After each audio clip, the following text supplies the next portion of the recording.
윤 대통령이 한 걸 왜 나한테 이야기를 하느냐라고 이야기를 하는, 당신들이 물고 빨고 했던 윤석열이라고 전직 대통령 호칭조차 붙이지 않는 이 파렴치한 한동훈 씨에 대해서 우리 고성국 박사님과 함께 이야기 나눠보고자 합니다. 우리 고 박사님 안녕하세요. 안녕하세요. 강행군이시죠? 뭐 괜찮은데요. 예. 근데 뭐 저를 불러놓고 꼭 한동훈이 같은 쓰레기 얘기를 자꾸 시키시는 거. 아, 이게 약간 입이 더럽혀지시게 너무 송구스럽습니다. 제가 많이 까도 됩니다. 우리 좀 그래도 입이 약간 조금 그래도 뭐랄까 정화되는 박 대통령 얘기를 먼저 좀 해보겠습니다, 박사님. 어제 기장님께서 어떻게 오셨습니까? 그러니까 우선 박근혜 대통령이 이번 6.3 선거 때 대구를 시작으로 해서 충청권 돌고 영남권 다시 돌고 있는 거를 보면서 우선 자주 봐서 좋더라고요. 네. 이 좌파 것들은 저를 박근혜 대통령 정부 때부터 뭐 친박 평론가라고 공격들을 해댔어요. 근데 사실을 이제 고백하자면 저는 박근혜 대통령을 따로 본 적이 한 번도 없어요. 지금까지. 예. 그래서 제가 여러분들과 똑같이 뉴스를 통해서 또 텍스트를 통해서 제가 리딩 박근혜를 하는 거지. 예. 뭐 여러분들이 잘 모르는 무슨 비밀스러운 대화를 가지고 제가 박근혜 대통령을 리딩하고 해석하고 그런 게 아니거든요. 네. 그러니까 여러분들이 박근혜 대통령을 잘 못 보시면 저도 똑같이 잘 못 봐요. 그 이제 요즘 들어 박근혜 대통령이 이렇게 제한된 화면이긴 하지만 이렇게 나오는 걸 보면 우선 반갑죠. 네. 우선 반갑고 또 한편 그동안 이 감옥살이만 4년 9개월을 하지 않았습니까? 그리고 감옥살이 하는 중에 수술을 하고 그 이후에 몸이 제대로 회복이 안 돼서 출소하고 난 다음에도 한동안 이제 몸 관리 때문에 아무것도 못 하고 뭐 또 있던 살던 집도 다 팔려가지고 뭐 뭐냐면 압류당한 거 아닙니까? 그래서 달성군에 사저를 마련했고 저 달성군 사저도 한번 간 적이 있어요. 네. 박근혜 대통령을 만나러 간 게 아니라 그냥 그 달성군에 간 김에 어떤 곳에서 사시나 멀리서나마 좀 봐야 되겠다 싶어서 갔더니 뭐 그냥 그 꼭 뭐 전직 대통령이니까 무슨 예우가 뭐 이런 거를 다 떠나서 예. 그냥 박근혜 대통령이 그 이렇게 전원에서 마음 편하게 지낼 수 있는 정도의 공간은 되는 것 같다. 그때 네. 벌써 몇 년 됐습니다. 어떤 그때 그런 느낌도 좀 가졌었는데 그런저런 소회가 먼저 와요. 예. 당장 6.3 선거와 관련해서 박근혜 대통령의 지원 유세가 뭐 사실은 유세 지원이라고 딱 이름 붙이기도 좀 어렵습니다만 네. 박근혜 대통령의 행보가 예.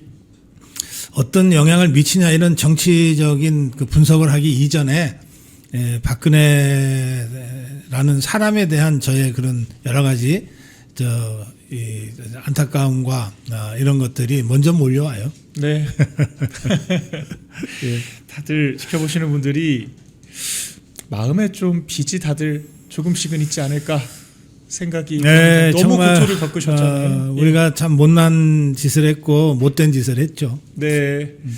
그래서 또 그때 저희가 그렇게 또 고초를 겪게 만들어 드렸는데 이제 와서 또 이렇게 도움을 청하고 도움을 받고 있는 이 장면이 참 이게 역사의 평가라는 게 또 새롭고 우리의 결정이라는 게 참. 박근혜라는 사람은요. 네. 그러니까 제가 이제 읽은 자료에 의하면 네. 10살 무렵부터 이렇게 좀 공적 의식으로 이렇게 컸던 것 같아요. 네. 박정희 대통령보다는 유경수 여사가 이 자녀 교육을 굉장히 엄격하게 하신 걸로 유명한데요. 네. 그래서 일찍부터 이제 공적 의식으로 이렇게 그 성장을 했고, 네. 그리고 23살 땐가 이제 유경수 여사가 갑자기 흉탄에 쓰러지신 이후에 파리 유학 중인 박근혜 영예가 급하게 그 돌아와서 청와대에서 어머니를 대신해서 퍼스트 레이디 역할을 하거든요. 예. 그러면 그때부터 23살 무렵부터 지금 70 중반이거든요. 네. 그러면 한 50년 되잖아요. 네. 50년 동안 꼭 공직에 없더라도 늘 공인적으로 살 수밖에 없었어요. 워낙 그 보는 눈도 많고 감시하는 눈도 많고 또 기대하는 사람들도 많아가지고 네. 한 50년간의 생활 중에 뭐 대통령 자리에 있건 국회의원을 하고 있건 또는 그냥 아무것도 안 하는 일반 시민으로 살건 늘 공적인 그 생활을 할 수밖에 없었어요. 그리고 그러면서 동시에 이제 그러니까 28살 때 소녀 가장이 된 거거든요. 네. 이분은 평생 결혼을 하지 않으셨잖아요. 예. 결혼 얘기가 나올 때 그렇게 얘기했던 거가 기억이 납니다. 제가 책에서 본 건데 저는 대한민국과 결혼했습니다. 네. 이게 엘리자베스 여왕이 저는 영국과 결혼했습니다라고 했던 그 말을 이렇게 연상케 하는 말인데요. 그러면서 23살 때부터 소녀가장을 한 거죠. 예. 그리고 이제 박정희 대통령이 그 흉탄에 쓰러진 79년 이후에는 그야말로 그 여동생, 남동생 한 명씩 천의 고아가 돼서 박근혜 대통령이 이걸 다 추스렸거든요. 네. 그때부터 그 얼마나 어려운 일들이 많았겠어요? 어려운 고비가 많았겠냐고요. 근데 그 박근혜 대통령 회고록에 보면 이런 대목이 나와요. 이렇게 정말 힘들 때 네. 자기 혼자서 어디 시장에 자주 갔대요. 네. 그러니까 좀 동해안의 어느 시장 뭐 이런 식으로요. 가면 그 시장에서 자판 놓고 파시는 우리 상인들이 다들 이제 박근혜 영예보다는 나이들이 다 훨씬 많은 어르신들이죠. 네. 이런 분들이 어린 박근혜를 보면 또 젊은 박근혜를 보면 뭐 묻지도 따지지도 않고 그냥 우신대요. 네. 손잡고 우시고 어머니 생각이 난다, 유경수 여사님 생각난다 그러고 우신다는 거예요. 근데 그런 만남, 잠깐의 만남이지만 그런 만남을 통해서 자신의 어려움이 아무것도 아니다. 네. 라고 하는 그 생각을 하면서 이걸 이겨내고 했다는 대목이 나와요. 네. 그러니까 그렇게 평생을 살아온 정치인이거든요. 예.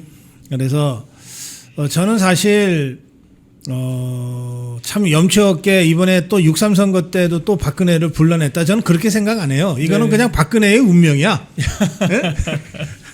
평생 나라와 함께. 네, 대한민국과 잘 결혼했다는 박근혜라는 정치인의 그냥 운명이에요. 네. 그리고 어떤 면에서는 70 중반에 이 탄핵당하고 감옥에 끌려갔다 온 이후에도 네. 이렇게 많은 국민들이 열광적으로 환호하고 기다리고 이런 그 정치 상황 그 자체는 정치를 그만두셨지만 박근혜 대통령한테는 정말 누구도 누려볼 수 없는 그런 행복한 그런 정치 상황이다. 네. 역설적으로 그런 생각도 좀 들어서 예. 우리가 다시 호출했다는 것에 대해서 미안함은 별로 없어요. 다만 우리가 박근혜를 호출했다면 네. 호출한 만큼 우리도 역할을 해야 된다. 예. 우리는 아무것도 안 하면서 때만 되면 뭐 박근혜 호출하고 때만 되면 윤석열 호출하고 우리는 아무것도 안 하면서 네. 뭐 시틀리면 장동혁 욕하고 이러면서 여기까지 온 건 아닌가. 네. 그 장동혁 욕할 시간에 또 우리 국민의힘 욕할 시간에 그 힘으로 그 정력으로 뭔가를 더 했더라면 네. 사태가 여기까지 오지 않았을 텐데 예. 그런저런 생각을 좀 개인적으로 하고 있습니다. 네, 그래서 박 대통령께서 어제 또 이렇게 뜨겁게 유권자들과 함께 또 자리를 해주셨어요. 그래서 많은 분들께서 정말 또 감동을 받으셨고, 또 박 대통령께서는 늘 우리나라, 우리가 속한 어떤 정당, 진영, 조직에 대해서 자긍심을 느끼게 만들어 주시는 것 같아요. 어제 울산 가셔서도 그러니까 우리 어쩔 예. 수 없는 공인이죠. 네, 공적 인간이죠.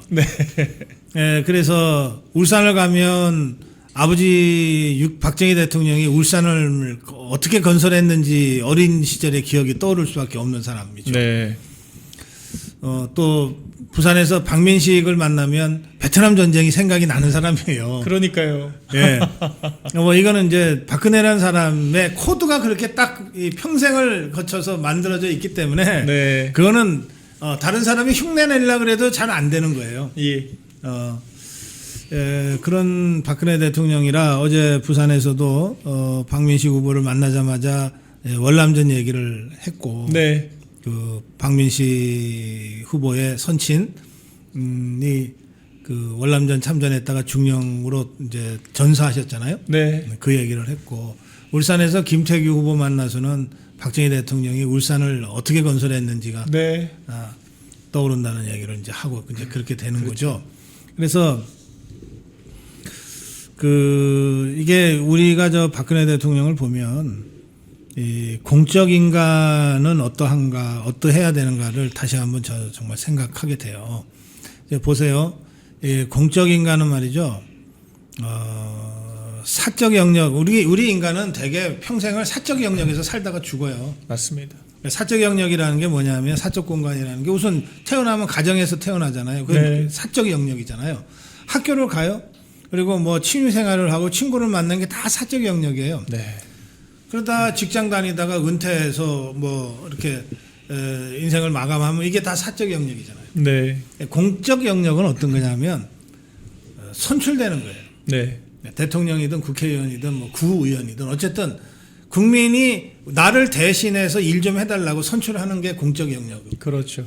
그다음에 두 번째 공적 영역은 이 선출된 이 지도자에 의해서 임명되는 거예요. 이것도 아무나 임명하는 게 아닙니다. 선출된 지도자만이 임명할 수 있어요. 맞습니다. 대통령만이 장관을 임명하고 차관을 임명하는 거 아니에요. 그렇게 해서 선출된 권력과 임명된 권력을 공적 영역이라고 하는 거예요. 네, 그러니까 이 공적 영역에서 일을 하려면 공적 인간이 돼야 되고, 공적 인간이 되려면 사적 영역에서 허용되는 많은 것들을 하면 안 돼요. 네, 사적 영역에서는 뭐 좀 도덕적으로 비난이 받아도 뭐 눈살 좀 찌푸려도 그냥 넘어가는 일들이 많아요. 네, 근데 공적 영역에서는 그런 것들을 절대 용납하지 않거든요. 그만큼 엄격하죠. 네, 그래서 공적 영역에서 일할 사람, 장관이나 뭐 이런 사람들은 우리가 청문회를 통해서 검증하는 거예요. 예, 사적으로 지가 혼자 살아갈 때는 아무 문제가 안 됐던 것이 장관할 때는 심각하게 문제가 돼서 낙마하잖아요. 네, 마찬가지로 지그들끼리 살 때 술집에서 뭐라고 뭐 하는 건 뭔 상관이 있어요. 벌금 내면 되지. 네. 근데 이게 선출된다고 나오는 순간 심각한 결격 사유가 되는 거거든요. 정원호 같은 케이스. 네, 그렇잖아요. 그러니까 그런 기준으로 따지고 보면 박근혜 대통령을 보면서 공적 인간의 전형을 우리가 보는 건데, 네, 그러면 동시에 정원호다, 전재수다, 우상호다, 뭐 박찬대다, 뭐 하는 것들 있잖아요. 네, 이 뭐 추미애다, 이런 것들은 하나같이 이 공적 영역에 입문할 자격조차 없는 것들이에요. 네, 저는 뭐 시장이 아니다, 도지사가 아니라 구의원도 못할 것들이다. 이 공적 영역의 어떤 기준을 가지고 딱 척도를 놓고 되면 구의원도 못할 것들이 지금 시장하겠다, 도지사 하겠다 이러고 나선 것들이다. 네, 그래서 이렇게 되면 한 사회의 이 정기가 무너지는 거예요. 네, 법이 무너지고 정신이 무너지고 혼이 무너지는 거거든요. 예, 그럼 뭐 이게 곧바로 동물의 왕국 되는 거죠. 그렇죠. 지금 우리 6.3 선거는 우리나라가 이미 많이 무너졌는데 네. 마지막까지 이 동물의 왕국으로 진짜 전락할 거냐, 아니면 이 선에서라도 뭔가 브레이크를 밟고 다시 인간 사는 세상으로 돌아갈 것이냐의 네. 갈림길에 있는 선택 지점입니다. 어제 박 대통령께서 박민식 후보의 손을 꼭 잡고 다음 달이 호국의 달이지 않습니까? 네. 그러면서 박민식 후보가 또 제1대 보훈부 장관으로 또 역임을 하면서 국가 사회를 위해서 기여했던 것들을 상기시켜 주셨고 일할 기회를 달라라고 이야기를 하셨어요. 북갑 선거에 어떤 효과가 있을 것인가, 영향이 있을 거라고 보십니까? 굉장한 영향을 미칠 겁니다. 전 네. 결정적인 영향을 미친다고 보는데요. 사실 북각과 관련해서 이런저런 여론조사들을 기성 언론들, 족보 언론들이 발표하던데 전 그거 안 믿습니다. 네. 안 믿는데 어쨌든 북각 주민들도 자기들이 이 피부로 체감하는 여론과 언론을 통해서 발표되는 여론의 차이가 너무 나니까 좀 헷갈리실 것 같아요. 네. 그렇긴 하지만 저는 지난주 지지난주 고비를 거치면서 특히 박민식의 그 사무실 개소식 장동혁 대표가 직접 지도부와 함께 참석했던 그 개소식을 거치면서 반전이 이루어졌다고 생각하거든요. 네. 그리고 나서 이게 반전은 이루어졌지만 박민식으로의 표결집이 빠른 속도로 이루어진 것 같진 않아요. 예. 그 점에서 박민식 후보나 박민식 지지자들이 조금 답답해했을 것 같은데. 예. 그런데 박근혜 대통령이 어제 박민식 후보를 우리 박민식 후보라고까지 얘기하면서 네. 또 선친 얘기까지 하면서 박민식 후보의 선친 얘기까지 하면서 사실은 올인하다시피 박민식 후보를 지지한 것 아닙니까? 네. 그리고 나서 아직 시간이 일주일이나 남았기 때문에 그렇죠. 저는 이 일주일 동안 굉장히 빠른 속도로 박민식으로 표 결집이 이루어질 거다. 네. 그래서 어느 시점에선가 골든 크로스 역전이 이루어질 거다. 네. 좀 그렇게 예상합니다. 예. 그러나 중에 박 대통령이 또 등장하시니까 또 발작하는 세력들이 있습니다. 속된 말로 배신자 그룹들. 우리 박사님 입으로 굳이 또 우리 배신자 그룹들의 이야기를 네, 안 할 수 있게 제가 좀 도와드리고 싶은데 저 어제 좀 충격을 받았어요. 예. 이 한동훈이라고 하는 사람의 밑바닥은 어딘가. 어제 한동훈 씨가 이례적으로 언론인들이 다 이례적이라고 표현했습니다. 차장검사가 직접 박 전 대통령에 대해서 30년형과 1185억 원의 벌금형을 구형을 했지 않습니까? 네. 이거 우리나라 삼척동자도 다 아는 명백한 팩트지 않습니까? 그건 영상이 자료 영상이 차고 넘치기 때문에 예. 그걸 갖고 새빨간 거짓말을 할 줄은 정말 누구도 짐작을 못했을 거예요. 근데 그 거짓말의 수준이 표현이 너무 천박하고 저급스럽더라고요. 그러니까 박민식 후보를 향해서 당신들이 물고 빨던 윤석열 이렇게 표현합니다. 제 표현이 아니라 저는 참 입에 담기도 싫은데 한동훈 씨의 표현이 당신들이 물고 빨던 윤석열이 한 것을 왜 나한테 탓을 하냐. 이런 말이 있어요. 법조계에. 예. 검사는 그 공소장으로 말하고 판사는 재판 판결문으로 말한다 이런 말이 있잖아요. 네. 검찰이 공소장으로 말한다고 할 때 네. 그 공소장의 완성본이 그 구형이거든요. 예. 공소라고 하는 건 검찰의 의견이잖아요. 예. 이 사람이 이러이러한 잘못을 저질렀으므로 라고 쭉 이제 주장하는 거 아닙니까? 네. 그래서 몇 달간의 재판을 하고 난 다음에 최종적으로 검사의 마지막 결론이 뭐냐면 그래서 이 사람 징역 얼마 얼마 이렇게 구형하는 거거든요. 그렇죠. 그러니까 공소장으로 말하는 검사가 구형을 할 때 그 구형이 공소장의 결론이고 네. 그 구형을 할 때 서류에 그 제일 먼저 이름을 올리는 자가 그 재판의 검사 측의 대표예요. 네. 그게 첫 번째 올라가 있는 게 윤석열이 아니라 한동훈이에요. 맞습니다. 그러니까 박근혜 대통령 재판과 관련된 최종적인 공소의 책임자는 네. 한동훈이라고 서류상 나와 있는 거예요. 맞습니다. 그래서 이자가 부득부득 직접 안 나가도 되지만 지가 나가서 해야 되겠다. 이게 뭔가 막 스타가 될 것 같으니까. 그래가지고 지가 부득부득 나가서 30년 구형을 한 거거든요. 그리고 네. 그게 서류상 남아 있는 거예요. 예. 그런데 이거를 지가 안 했다고 하니까 윤석열이 했다고 하니까 뭐 정말 오늘 매일신문에서 당시 박근혜 대통령 재판 관련 공판 조서, 그러니까 네. 이게 공적인 증거 자료가 되는 거죠. 네. 피고인 박근혜라고 하면서 검사 측, 우리 박사님 말씀처럼 이름이 나열되어 있습니다. 일단 윤석열 대통령의 이름은 등장하지도 않습니다. 아예 안 나와요, 그게. 없고요. 검사 제일 먼저 한동훈, 그 다음에 김창진, 전준철, 김민영 등등 정윤식 검사 등 10명의 검사 이름 나열되어 있네요. 첫 번째 나와 있는 1번 검사가 제일 높고 제일 책임이 큰 거거든요. 네. 그게 한동훈이가 써 있잖아요. 너무 당혹스럽습니다. 그러니까 본인이 수사하게 윤 대통령께서 기둥 역할 해주고 가림마 역할 해주고 책임지는 위치에서 일할 수 있게 해준 거 아니겠습니까? 이 한동훈이 네. 주장대로라고 하면 예. 지는 허수아비로 네. 꼭두각시로 나갔을 뿐이고 예. 실제 지휘는 윤석열 검사가 했다는 거 아니에요. 그렇게 따지면 박영수라고 얘기를 해야지. 근데 좀- 특검은 박영수인데. 근데 또 본인 표현으로는 윤 대통령이 자기 키웠다고 하는 거는 개똥 같은 소리라고 하잖아요. 그러니까 자신의 기둥 역할을 할 때는 개똥 같은 소리 나 혼자 다 했다고 하는데 막상 이제 와서는 불리해지니까 이건 윤 대통령이 다 했다라고 뒤집어 이게 씌웁니다. 이제 예. 이 보통 우리 이제 일반 사회에서는요. 네, 이 한동훈이 같은 거는 말로 안 해요. 네, 이런 정말 이 억지 맨날 입만 열면 억지 쓰고 거짓말하는 거를 어떻게 예. 말로 상대를 합니까? 그러니까요. 너 잠깐 와봐라 그러지. 너무 기가 막혀서 이 말장난과 이 정말 상대방에 대한 음해의 공작이 상상을 초월합니다. 그러니까 잘된 건 다 자기가 했고 잘못된 건 다 남 탓이고 윗사람 탓이고. 특히 이제 예, 윤석열 대통령에 대해서 한동훈이가 보이고 있는 태도 있잖아요. 네, 이거는 뭐 정치 다 떠나서 예, 정치 다 떠나서 언젠가 윤석열 대통령이 나올 거 아니겠어요? 네. 감옥에서 뭐 평생 사지는 않을 테니까 나올 거예요. 그것도 뭐 오래 그렇게 먼 미래도 아니에요. 저는 곧 나온다고 보는데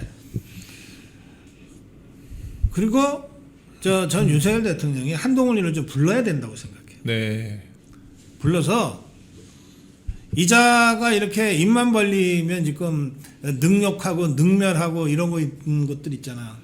네. 이것에 대해서 한동훈이 입으로 직접 얘기하게 해야 된다고 생각해요. 예, 네.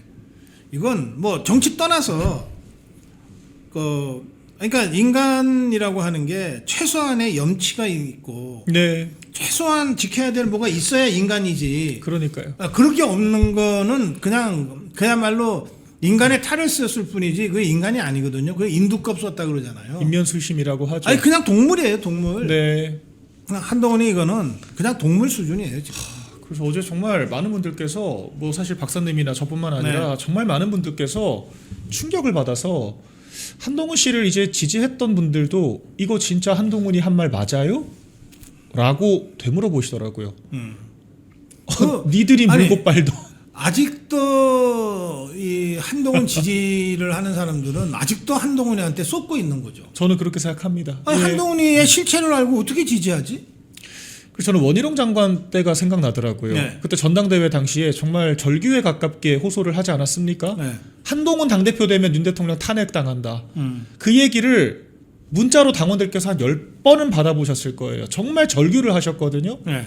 정확히 그렇게 됐습니다. 근데 그때도 사실 당원들께서 윤 대통령 지키겠다. 정권 잘 뒷받침하겠다고 했던 한동훈의 감언 이설에 사실 속으셨던 거거든요. 속았죠. 예. 저도 한동훈이가 비대위원장을 맡으면 안 된다고 네. 그때부터 주장을 했는데 그때부터 이 한동훈 똘마니들이 잡혀 찍고 저를 공격하더라고요. 예. 그래서 이 한동훈 똘마니들과의 전쟁이 한 6개월 이상 계속된 것 같아요. 그러니까 이것들이 잡혀 찍고 후군 날 들어와서 댓글창에 난동 부리듯이 네. 그리고 후원자 취소시키고 예. 구독 취소시키고 막 이런 식으로 공격을 때를 몰려다니면서 하더라고. 징그럽게 괴롭히더라고요. 네. 예. 그래서 어디까지 가나 보자고 했더니 별거 아니대. 예. 그래봤자 한 6개월 한 몇만 명 네. 구독자 나갔다가 그 후에 시간이 지나니까 이분들이 다 회복됩니다. 아이고 제가 잘못 생각했습니다 이러고서 예. 다 들어와 계세요 지금 또. 그러니까요. 아무것도 아닌 것들인데 이게 예. 예? 겪어보니까 한동훈이 문제거든요. 아무것도 아니에요. 근데 유권자분들의 또 기억이 무뎌질 수가 있고 그때의 그 아픔은 또 회복될 수가 있기 때문에 잠깐 잊었을 수 있습니다. 한동훈이 얼마나 간악한 말로 당원들을 속이고 국민들을 속여서 탄핵이라고 하는 결과까지 이끌어가게 됐는가에 대해서 저희가 이번 선거를 통해서 다시는 같은 실수를 반복을 하면 안 되겠다. 예. 이런 생각이 듭니다, 박사님. 저희가 좀 더 오래 박사님께 좀 질문을 드리고 싶은데 좀 네. 시간 관계상 네. 마지막으로 이 질문만 좀 드려보겠습니다. 그래요. 예. 이제 선거 6일 정도 남았거든요. 좀 전반적인 판세 어떻게 평가를 하시는지 예. 여쭙겠습니다. 이게 이제 이 족보 언론이나 좌파 언론들이요. 처음에는 막 아니면 말고식으로 막 아무렇게나 막 예측이랍시고 해요. 15대 1이다 뭐. 그런데 그랬죠. 근데 선거가 다가오면 너무 많이 틀리면 안 되잖아요. 예. 지것들도 그 후에 장사해먹기가 어렵잖아. 그래서 이제 현실에 좀 가깝게 이 조정을 해. 지것들 딴에는 미세 조정이라고 하는 걸 해요. 네. 그런데 최근에 이것들이 너무 빠르게 조정을 했어. 우리 박민양 대변인 말씀하신 대로 15대 1이다라고 했던 것들이 어느새 국민의힘이 7군데 8군데에서 저 혼전을 벌이고 있다로 바뀌었어요. 그러면 국민의힘이 7군데 8군데면 지금 16개 아니에요. 네. 그러면은 16개를 8개로 나누면 8대 8. 네. 7개로 나누면 7대 9 아니에요. 예. 거의 절반으로 1대1 게임이 지금 되고 있다 이 말이잖아요. 네. 그래서 근데 특히 이제 이것들은 다 뭐 여론 가지고 얘기를 하는데 여론조사는 추세가 중요하잖아요. 맞습니다. 제가 대자유청 여론조사를 계속 하면서도 느꼈고 또 이리저리 그 후보들이나 후보의 그 지지자들과 대화를 하면서 체감하는 그 여론의 변화도 있어요. 네. 그 보면 한 3주 전부터 반전이 시작됐어요. 예. 3주 전. 맞습니다. 예, 3주 전이 어떤 사건적 계기가 있냐면 장동혁 대표가 본격적으로 지방유세 시작하는 시점이에요. 네. 예, 그리고 나서 그 2주 정도 후에 박근혜 대통령의 지방행정 일정이 시작되거든요. 예. 그러니까 요때를 전후로 해서 완전히 민심의 변화가 느껴졌어요. 네. 그래서 저는 처음에 이번 지방선거 한 3개월 전에 국민의힘이 8군데 정도 해볼 만하다. 네. 그렇게 말씀을 드렸습니다. 예. 영남 5군데, 충청 2군데, 강원도나 수도권에 한두 군데. 예. 그래서 7개에서 9개 정도를 이길 수 있다. 네. 그런데 지금 이 좌파 언론이나 족보 언론들의 보도만 보면 한 3개만 이겨도 엄청 우리가 잘 싸우는 거예요. 그러니까요. 15대 1이라고 했으니까. 뭐 망하라고 고사를 지냈죠. 네. 그래서 저는 이미 그런 최악은 넘어섰고 6군데에서 9군데 사이로 네. 우리가 이길 수 있다. 예. 그다음에 특히 이제 14군데에서 진행되는 재보궐선거, 국회의원 재보궐선거에서 우리 의석수는 하나가 들어가 있어요. 네. 나머지 13개는 다 좌파 것들이에요. 예. 그러니까 여기서 우리가 하나를 이기면은 본전하는 거야. 네. 근데 보니까 4개에서 5개 정도는 우리가 네. 이길 수 있겠더라고요. 아하. 네. 그러면 뭐 우리가 그 의석수에 있어서도 굉장한 힘을 받게 되는 거죠. 네. 지금 107석인데 107석이 110석을 넘어설 수가 있다. 이번 재보궐선거 끝난 다음에. 네. 그러면 그 지방선거의 승패 못지않게 국회의원 재보궐선거에서의 승패도 굉장히 의미를 갖거든요. 예, 그렇죠. 그래서 장동혁 지도부가 굉장한 탄력을 받으면서 네. 6.3 선거 후에 전국 주도권을 잡아나갈 수 있을 것 같다. 저는 그렇게 예상합니다. 네, 지방선거에 대해서도 조기 예측들과 언론의 예측들과는 다르게 굉장히 따라잡는 구도에 대해서 다 보도를 하기 시작했고, 재보궐선거도 우리가 충분히 확보를 할 수가 있다. 그래서 우리가 차후 원내 전국에서도 주도권을 잡을 수 있다. 이렇게 요약을 해주셨습니다. 저희 일부 고성욱 박사님과의 방송 대담은 여기까지 마무리를 네. 하도록 하겠고요. 고맙습니다. 네, 감사합니다. 콩TV를 사랑하시는 시청자 여러분, 대한민국은 지금 체제 전쟁 중입니다. 연성 파시즘 체제로 갈 것이냐, 아니면 자유민주주의 체제를 지킬 것이냐, 이를 위해서는 결단과 용기가 필요합니다. 민주당의 정보통신망법이 통과되어서 오는 7월부터 시행이 됩니다. 이렇게 되면 언론 자유 훼손은 물론이고 자유우파 유튜버들의 산업 생태계에 심각한 지장이 예상됩니다. 여러분, 어떻게 해야 되겠습니까? 여러분들의 도움이 필요합니다.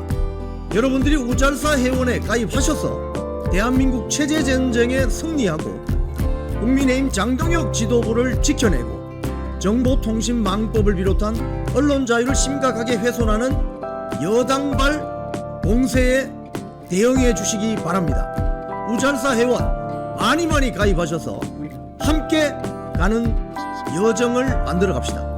감사합니다.